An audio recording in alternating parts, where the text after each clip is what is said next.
ये शायद इतिहास में पहली बार है कि एक मौजूदा सांसद पर संगीन इल्ज़ाम लगते हैं। बड़ी मशक्क़त के बाद महिला पहलवान किसी तरह एफआईआर दर्ज करवाने में कामयाब हो पाते हैं।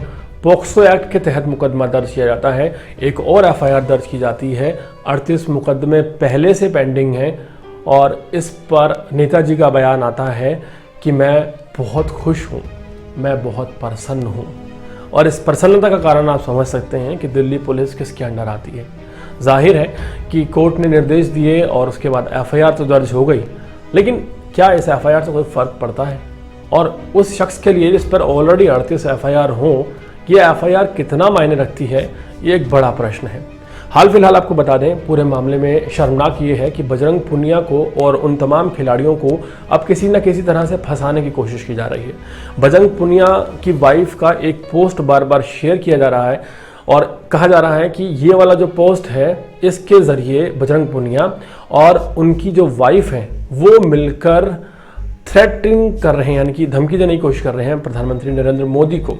और यहाँ पर आप समझिए कि जो इल्ज़ाम सामने आया है वो ये है कि वो बड़े बड़े नेता जैसे पप्पू यादव, प्रियंका वाड्रा और उसके अलावा आम आदमी पार्टी की बात कर ले लीजिए, या सत्यपाल मलिक की बात ले लीजिए, या फिर राकेश टिकैत की बात कर लीजिए। लोग कह रहे हैं कि अगर ये बीच में इन्वॉल्व हो गए हैं तो इसका मतलब साफ है कि कहीं ना कहीं ये कांग्रेस की चाल है, उद्योगपतियों की चाल है, वो मिलकर इस पूरे प्रोपेगेंडा को चला रहे हैं। लेकिन आपको बता दें कि ये वही पहलवान हैं जिन्होंने 19 जनवरी 2023 को हाथ पकड़कर नीचे उतार दिया था मंच से सभी राजनीतिक पार्टियों के नेताओं को, और ऐसे हाथ जोड़े थे और नीचे उतार दिया था कि आप चले जाइए, हमें आपकी ज़रूरत नहीं है, हम नहीं चाहते हमारे मामले में राजनीति हो, हमें सिर्फ इंसाफ चाहिए।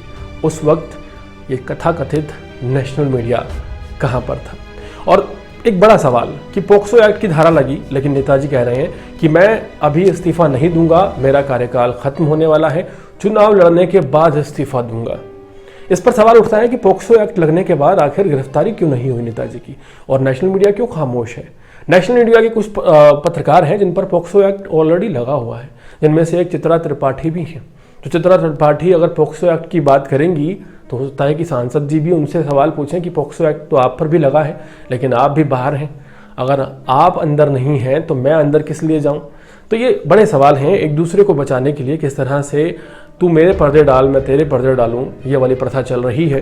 तो इस पूरे मामले में समझने वाली बात यह है कि जो देश की बेटियां न्याय मांग रही हैं, उन्हें ये कहना कि वो राजनीति का शिकार हैं या प्रोपेगेंडा चला रही हैं, ये और भी ज़रा शर्मनाक है। साथ ही साथ एक बात बार बार कही जा रही है कि ये सब लोग बिके हुए हैं, बिकाऊ हैं, खेल को आगे नहीं बढ़ाना चाहते, नेशनल नहीं खेलना चाहते। तो जाहिर है कि ऐसा उन्होंने कुछ भी नहीं कहा।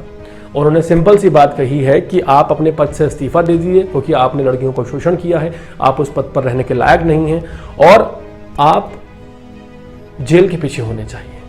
अब इतनी सी बात अगर नेशनल मीडिया को समझ में नहीं आ रही है तो उसमें दोष किसका है?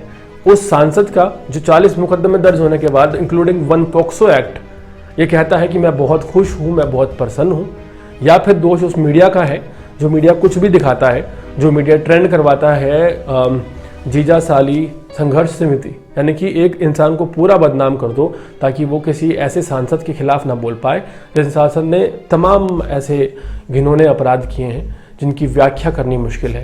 लेकिन जो मीडिया की खामोशी है वो कहीं ना कहीं यह दिखाती है कि ताली एक हाथ से नहीं बज रही, ताली 2 हाथ से बज रही है।